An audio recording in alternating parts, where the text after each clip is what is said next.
Graças a Deus por ele estar aqui, que o Senhor possa usar ele e que ele possa ser, Senhor, a boca de Deus aqui para o nosso povo, Senhor. Ele faz parte dessa família, ele é dessa família e nós te agradecemos pela vida dele, em nome de Jesus. Bom dia. Eu tô em estado de choque aqui, o tanto que Deus é maravilhoso, porque o que o Bruno acabou de falar aqui era exatamente o que eu iria falar primeiramente, antes de começar a trazer qualquer mensagem. Eu queria dar o testemunho da promessa de Deus que está se cumprindo aqui nessa manhã, né? Porque eu e o Bruno, como ele disse, a gente é amigo desde que a gente tem memória, né? E ele lembrou que era dos 4 anos, eu não lembrava que era desde os 4, mas eu lembrava que era desde que a gente tinha memória. Então, pode ser dos 3, dos 2, e realmente, o que a gente está vivendo aqui nessa manhã, para quem crê, é um testemunho de uma promessa de Deus se cumprindo, porque a gente está aqui repartindo a palavra de Deus junto, é um milagre, né? Junto com as nossas esposas maravilhosas, isso é promessa de Deus se cumprindo, porque passou muito perto disso nunca acontecer, mas Deus cumpre tudo aquilo que Ele promete, e quando a gente crê, quando a gente obedece à vontade de Deus, a gente experimenta as promessas dele se cumprindo em nossa vida. E glória a Deus, porque esse dia chegou, né? O diabo tentou roubar essa promessa das nossas vidas por diversas vezes, tentou destruir nossa amizade, tentou destruir nossa vida, deu muito trabalho para os nossos pais, gastando muito o joelho deles, mas graças a Deus estamos aqui para testemunhar da fidelidade e do amor de Deus para a nossa vida. Amém? A palavra que Deus colocou no meu coração para compartilhar com vocês, a palavra que eu tenho compartilhado muito ela e eu tenho procurado, eu medito nela e prego ela para mim todos os dias, e foi uma palavra que Deus colocou no meu coração no ano passado. Eu tive o privilégio de fazer uma viagem que marcou muito minha vida, que foi conhecer as terras bíblicas, né? Conhecer o cenário ali onde as histórias bíblicas e por onde Jesus andou, foi muito marcante e surpreendente para mim, porque eu gosto muito de história, sempre gostei, desde novinho, quando ia viajar, visitar museu, essas coisas, né? Coisas que normalmente criança nem gosta muito, mas eu fui para essa viagem com a expectativa de conhecer esse fator histórico, né? Eu vou ver onde Jesus andou, onde Jesus foi sepultado, onde ele foi crucificado, tudo isso foi muito legal mesmo, é muito marcante, mas o que mais me chamou a atenção na viagem, o que mais me marcou não foi nada disso, né? Isso contou como experiência de vida, mas testemunhar a vida daquele povo e compreender que a vida de Jesus e tudo que se passa na Bíblia aconteceu com povos que tinham os mesmos sonhos, tinham as mesmas demandas que nós temos hoje, e até muitos desafios que são maiores que os nossos, me fez perceber a Bíblia por um outro ângulo. Eu nasci num berço cristão, né? Casa de pastor, e desde cedo aprendi sobre a Bíblia, fui instruído nos caminhos do Senhor, e com aqueles livrinhos, com aquelas ilustrações, a gente vai aprendendo a Bíblia de forma meio lúdica, e o problema é que às vezes a gente cresce e continua tratando a Bíblia de forma meio lúdica, né? Assim, uma forma meio que o Walt Disney de ver a Bíblia, né? A gente fala, aquilo lá foi possível porque aqueles homens eram diferentes, porque eles estavam do lado a lado com Jesus, e aí eu percebi lá que não era nada disso. Eram pessoas como nós, cheias de sonhos, planos, desafios, responsabilidades, coisas a fazer, e que simplesmente obedeceram ao chamado de Deus. Lá a gente conhece histórias de outros personagens que não são citados na Bíblia, que pelo simples fato de responder à vontade de Deus, foram capazes de mudar a vida e a história de muitas pessoas.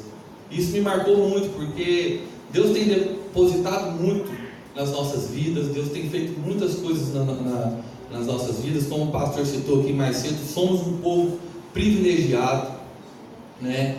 E muitas vezes a gente fica colocando dificuldade para a nossa vida com Deus. E aí, um dos personagens da Bíblia que me chamou a atenção foi Pedro. Por quê? Porque Pedro é o discípulo que eu mais me identifico com ele. E eu acho que é fácil se identificar com Pedro, porque Pedro ele era intenso nas emoções, ele era intenso naquilo que ele acreditava, e ele era sincero. Ele era sincero e transparente ali com aquilo que ele sentia. Então Pedro era um cara que era possível perceber o sangue ali correndo nas veias dele, tudo aquilo que ele acreditava, ele expressava, certo ou errado, ele estava lá, buscando coerência, buscando viver, se fazer presente, se fazer participativo ali na caminhada com Jesus.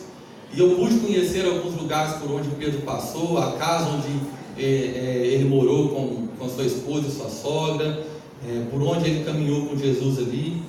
E eu voltei da viagem, né? Lá durante esses dias a gente foi muito ministrado. Quando a gente estava numa das etapas navegando sobre o Mar da Galileia lá, né? Deus colocou essa palavra no meu coração. Foi muito forte, eu caí num choro. Os irmãos estavam compartilhando, a gente estava num grupo grande. Logo eu pedi a palavra para poder repartir aquilo que Deus estava ministrando no meu coração naquele momento, né? Enquanto a gente navegava sobre o Mar da Galileia. E a passagem que Deus colocou no meu coração está em Lucas, no capítulo 5, conhecida como a pesca maravilhosa, ou o milagre da grande pesca. É um trecho bem conhecido da palavra de Deus. Quem quiser abrir aí, para a gente fazer a leitura dessa passagem. Diz assim: aconteceu que, ao apartá-lo da multidão para ouvir a palavra de Deus, estava ele junto ao lago de Genezaré, que é o Mar da Galileia, e viu 2 barcos junto à praia do lago, mas os pescadores, havendo desembarcado, lavavam as redes. Entrando em um dos barcos, que era o de Simão, pediu-lhe que o afastasse um pouco da praia, e assentando-se ensinava do barco as multidões. Quando acabou de falar, disse a Simão: faze-te ao largo e lançai as vossas redes para pescar. Respondeu-lhe Simão: mestre, havendo trabalhado toda a noite, nada apanhamos, mas sobre a tua palavra lançarei as redes. Isto fazendo, apanharam grande quantidade de peixe, e rompiam-se-lhes as redes. Então fizeram sinais aos companheiros dos outros barcos, para que fossem ajudá-los. E foram e encheram ambos os barcos, a ponto de quase irem a pique. Vendo isto, Simão Pedro prostrou-se aos pés de Jesus, dizendo: Senhor, retira de mim, porque sou pecador. Pois à vista da pesca que fizeram, a admiração se apoderou dele e de todos os seus companheiros, bem como Tiago e João, os filhos de Zebedeus, que eram seus sócios. Disse Jesus a Simão: não temas, de agora em diante serás pescador de homens. E quando eu estava lá navegando, a gente consegue ver essa cena se repetindo, né? De homens ali trabalhando à margem do Mar da Galileia, que é um lago que se forma do Rio Jordão. E eu olhei para a vida daquele povo e eu consegui ver Pedro na vida daquele povo. Era um homem, pescador, trabalhador. Pedro nasceu numa vila de pescadores, junto com seu irmão, tocava o barco ali de pesca, tinha seu negócio, tinha sua empresa de pesca, a gente pode dizer assim, tinha sócios, como foi citado aqui. E assim como nós, era cheio de responsabilidade, de demanda, de compromisso, de agenda, e estava num dia frustrado, porque ele tinha passado a noite inteira pescando, e quando Jesus encontrou, eles estavam ali lavando suas redes vazias, porque não tinham conseguido pescar nada naquela noite. Jesus veio, desafiou eles, e eles obedeceram, e Pedro experimentou um milagre. Viu suas redes se encherem de peixe, de forma sobrenatural, de forma como eles nunca haviam experimentado antes. E logo ele se prostrou diante de Jesus. E o que me chamou a atenção nessa passagem, que eu nunca havia percebido antes, é que ele muda a forma de chamar Jesus. Porque enquanto Jesus estava ensinando, e ele até obedeceu os ensinamentos de Jesus, ele estava chamando Jesus de mestre.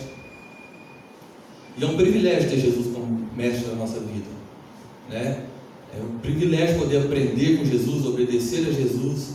Mas logo que ele experimentou esse milagre, ele se prostrou e chamou Jesus de Senhor.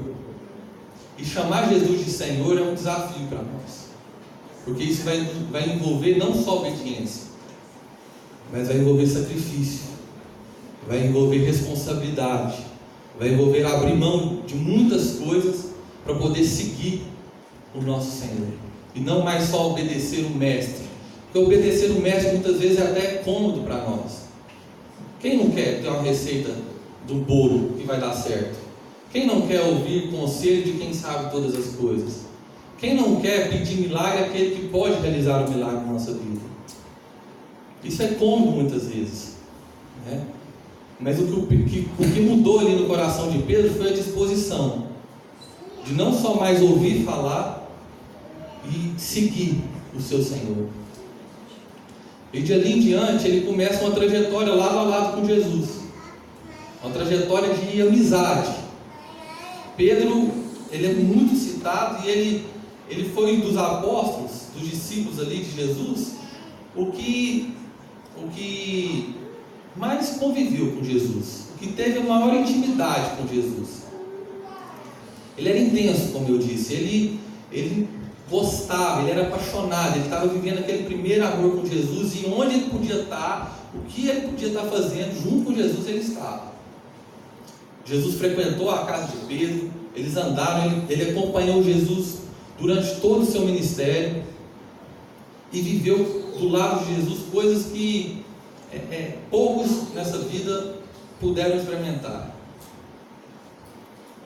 E Pedro começou a se relacionar com Jesus e a crer que aquilo ali era prova de amor, prova de entrega, prova de obediência. E Jesus, em alguns pontos, começa a questionar o coração de Pedro. Começa a mostrar para Pedro que nem sempre o fato dele estar ali disposto a matar e a morrer, disposto a fazer tudo por Jesus. Pedro fala em alguns trechos que Jesus, ele não fala, né? Ele fez isso. Quando os guardas vieram prender Pedro, ele logo pegou a espada para... Então ele era esse cara. Ele estava disposto a qualquer negócio para defender aquilo que ele acreditava, aquilo que ele estava vendo, experimentando com Jesus. E ele experimentou muitas coisas com Jesus. Ele viu Jesus operando milagres, ele viu Jesus curando o paralítico, ele recebeu de Jesus a autoridade para realizar milagres também, expulsou demônios, viu sua sogra ser curada por Jesus. Nessa parte eu não sei se Pedro ficou muito satisfeito com Jesus, mas ele viu, né? Ele viu sua sogra sendo curada, e aí eu não sei se rolou uma DR lá entre os amigos de Jesus e Pedro, mas o fato é que ele viu Jesus operando milagres, ele desfrutou disso, e não só desfrutou, ele recebeu a autoridade de Jesus para viver essas coisas e operar essas coisas. Então o nível de relação que o Pedro tinha com Jesus, eu comecei a avaliar o nível de relação que ele tinha com Jesus e o meu nível de relação que eu tenho com Jesus. Eu falei assim, eu ainda estou longe demais de Pedro, porque ele estava ali, ele era o CDF da sala, né? Eu e o Brunão, a gente não é referência nisso, a gente sempre foi da turma do fundão. Mas eu tinha raiva, eu militava, aqueles que estavam lá na frente, toda hora que o professor perguntava uma coisa, ele sabia de tudo. E Pedro era esse cara, ele sabia de tudo, quando ele não sabia, não tinha vergonha de perguntar. Questionava Jesus o tempo inteiro. E Jesus trabalhando, formando o caráter de Pedro, porque ele era um cara de altos e baixos. Ele, apesar de ele estar ali com o coração sincero, as emoções dele variavam demais. Olha ele estava com tudo, olha ele fala, não, Jesus, não pode ser assim tudo. Mas a gente percebe que Jesus vai trabalhando, vai forjando um caráter sólido na vida de Pedro, ao ponto de chamá-lo de rocha, de pedra. Foi esse o nome que Jesus deu para Pedro. Algo sólido, na qual ele pudesse encontrar ali fundamento para gerar na vida de Pedro aquilo que ele queria gerar. O milagre da grande pesca para mim na vida de Pedro não é a rede dele estar cheia de peixe. O milagre da grande pesca na vida de Pedro foi o ministério que ele exerceu a partir daí. Quantas vidas foram alcançadas a partir do ministério dele? Quantos homens foram transformados, quantas mulheres, quantos corações foram ganhos através da disposição de Pedro de obedecer ao chamado que Jesus tinha para ele. Mas essa caminhada não foi fácil. Não foi fácil porque a gente está acostumado a se relacionar com Deus poderoso. Pedro esperava de Jesus um Jesus todo poderoso.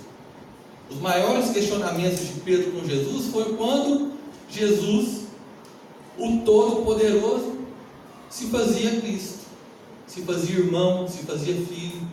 Isso não entrava na cabeça de Pedro. Quando Jesus vai lá lavar os pés dos discípulos, Pedro já, você não pode fazer isso é um absurdo. Pedro questiona Jesus quando Jesus fala da sua entrega, da sua crucificação. Pedro vai lá, também questiona Jesus, o porquê que ele está fazendo isso, como ele sendo todo poderoso, ele vai lá, vai morrer, vai deixar ser preso, vai fazer essa entrega. Isso não entra, isso muitas vezes, irmãos, é difícil entrar na nossa cabeça, porque a gente quer relacionar com Jesus todo poderoso, que resolve nossos problemas, que faz um milagre na nossa vida, que enche nossa sede de peixe. E não é esse o milagre de Jesus na nossa vida. Não é isso que Jesus quer fazer na nossa vida. Ele enche a nossa rede de peixe, irmão, é para transformar nosso coração. E se os milagres que Jesus tem feito nas nossas vidas não gerarem transformação, tem algo de errado acontecendo. A gente não pode usar milagre de Deus como um cartão de crédito celestial. Às vezes eu vejo a gente buscando a Deus só nas horas do aperto, sabe assim?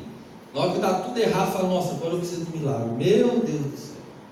Vou correr para Deus, agora eu vou agarrar com Deus. Quem já passou por isso? Eu já. Na hora do aperto, a gente conta com um milagre, como se fosse um cartão de crédito. Não, agora minha conta estourou, eu preciso usar um cartão de crédito celestial, eu preciso do milagre de Deus. O milagre é uma bênção, irmão. Mas não é para a gente ficar pedindo para Deus toda hora milagre. Milagre é para transformar a nossa vida. Peixe cheio de rede é para transformar a nossa vida. Não é para virar poupança nossa. Quando Deus enche nossa rede, quando Deus enche nossa conta bancária, quando Deus enche nossa vida de saúde, isso é para gerar transformação na nossa vida e na vida das pessoas. E não para a gente acumular. Jesus não tinha compromisso com o estoque de peixe de Pedro, não. O que Jesus tinha era um compromisso com a transformação na vida de Pedro. Por isso que eu creio que o milagre da grande pesca na vida de Pedro foi um milagre de transformá-lo em um pescador de homens, ganhador de vidas. E aquela rede cheia de peixes foi só Deus mostrando o que ele poderia fazer na vida de Pedro. Apesar de toda a experiência que ele tinha no ofício de pescador, apesar de ter passado a noite toda pescando e não ter, com a sua experiência, conseguido bons resultados, Jesus queria mostrar para Pedro, não é a sua capacidade, não é a sua competência, o que eu quero é seu coração, o que eu quero é sua obediência, sua disposição em me seguir, em me servir. E isso foi mexendo muito comigo, porque eu vejo que às vezes a gente fica muito acomodado na presença de Deus. É muito gostoso andar com Jesus, que resolve os problemas com o seu poder. Mas o que Jesus quer de nós vai muito além disso. O que Jesus quer de nós é forjar em nós o mesmo Espírito que existe nele, para que nós possamos viver como ele viveu. Esse é o nosso desafio como filhos de Deus. Entender que Jesus, ele é o nosso modelo, nossa referência de vida, para que a gente passe a viver conforme ele viveu. E foi isso que ele foi fazendo com seus discípulos. E aí, dentro dessas experiências com Jesus que Pedro teve, ele andou sobre as águas, estava ali experimentando um milagre acontecendo com ele. Eu estava lá, igual eu citei, eu estava lá nesse lugar. Isso foi muito marcante para mim, porque eu pude olhar para aquele, o mar da Galileia, aquela imensidão, via lá os barcos de pescadores, estava navegando um barco e ler isso aqui, e olhando para aquele cenário, mexeu muito comigo. Eu fiquei imaginando Pedro ali andando sobre as águas. É água mesmo, gente, é água. Igual eu falei, às vezes a gente lê a Bíblia meio que de forma lúdica, né? A gente chega a achar às vezes que a Bíblia é um livro de ficção, e não é. Ele estava ali, ó, era água. Se eu pulasse ali, eu ia afundar. E ele estava experimentando o milagre de Deus. Ele estava olhando para Jesus, andando sobre as águas, mas logo a sua fé titubeou, ele olhou para trás e começou a afundar. E a gente é desse jeito.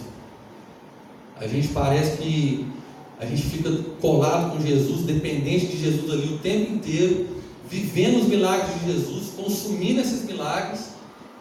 Às vezes a gente está andando sobre as águas, porque acontece coisas na nossa vida que a gente sabe que seria impossível acontecer, mas aí no primeiro vento contrário a gente já olha para trás e começa a afundar. A gente logo esquece das promessas de Deus para a nossa vida. A gente logo esquece que Jesus está aqui, ó, diante de nós. A gente já está andando sobre as águas e a gente ainda duvida.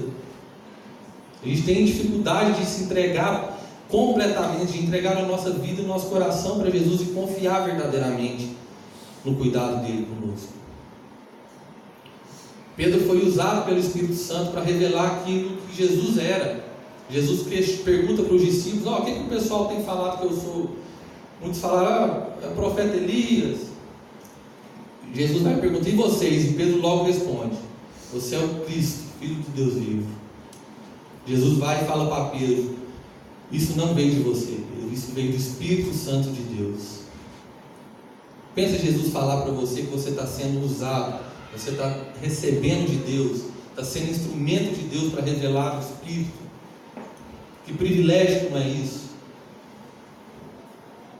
Que alegria que não é você estar ali do lado de Jesus e saber que o Espírito Santo de Deus está agindo através de você. Mas como eu disse, Pedro era um cara de altos e baixos. Na sequência, ele já questiona Jesus sobre sua crucificação e Jesus chama de próprio Satanás. É conflitante. Uma hora você está sendo usado pelo Espírito Santo de Deus, sendo instrumento, e na sequência, você já é o próprio Satanás. Eu acho maravilhoso esse testemunho. Esse testemunho de Pedro é maravilhoso porque ele nos enche de fé.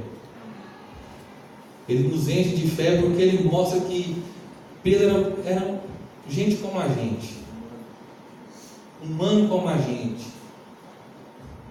Variava, ora acreditava de um jeito, ora percebia de outro, mas Jesus não desistiu de Pedro, porque ele tinha uma promessa para Pedro. Ele queria formar na vida de Pedro a rocha, ele queria fazer de Pedro pescador de homens, e essa promessa ia se cumprir na vida de Pedro. E tudo aquilo que Pedro estava passando com Jesus era para forjar nele essa autoridade, forjar nele esse caráter e forjar nele o conhecimento de quem Cristo é e o que Deus quer fazer através da nossa vida. Às vezes a gente fica sofrendo com os nossos problemas, com os nossos desafios. Primeiro que a gente é desobediente e teimoso. A maior parte dos seus problemas e dos meus problemas é porque a gente é teimoso e foram causados pelas nossas próprias mãos. Você pode fazer uma avaliação na sua vida. Eu faço essa avaliação diariamente na minha vida. E a maior parte das latadas que eu entrei na minha vida, dos problemas que eu enfrentei, foi por desobediência. E foram causados com a minha teimosia. A gente sofre com nossos problemas, sabe por quê? Porque a gente enxerga neles só o problema. A gente não enxerga nele a oportunidade de experimentar a vontade de Deus se revelando na nossa vida. A gente sofre com os nossos problemas porque a gente não entende nele a oportunidade de testemunhar a misericórdia de Deus agindo na nossa vida. A gente sofre com os nossos problemas porque a gente acha que eles são só os nossos problemas. Porque no dia que a gente entender que tudo que a gente passa, se não servir para a gente, vai servir para gerar fé na vida do meu irmão que está do lado, esse problema deixa de causar sofrimento na nossa vida, porque ele passa a ser testemunho vivo da fidelidade de Deus conosco. E é esse tipo de relacionamento que Jesus quer e que Deus quer conosco. Mais à frente, em Lucas capítulo 22, não precisa abrir não, que eu vou ler aqui rapidinho. Lucas capítulo 22, versículo 31. Um pouco antes eles estavam lá naquele questionamento que o Marlon falou. Quem é o maior? Quem que é o mais importante? Tenho certeza que Pedro estava no meio desse alvoroço. Jesus fala que o maior é aquele que serve. Vida com Deus, irmão, não é sobre ter lugar à mesa. Lugar à mesa tem para todo mundo que entender que é filho. O banquete está servido para todo mundo que entender que é filho de Deus, para entender que Deus é Pai. Não vai faltar lugar à mesa para os filhos de Deus. Agora, a vida com Deus aqui na terra é sobre o privilégio de servir. É isso que a gente tem que entender. Não é sobre trabalhar para conquistar um lugar à mesa, mas é sabendo que a gente tem lugar na mesa garantido pelo nosso Pai, a gente tem o privilégio de servir, de repartir o banquete que está servido.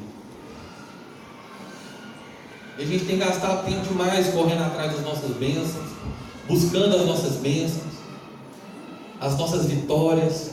Isso tudo já está prometido por Deus, irmãos.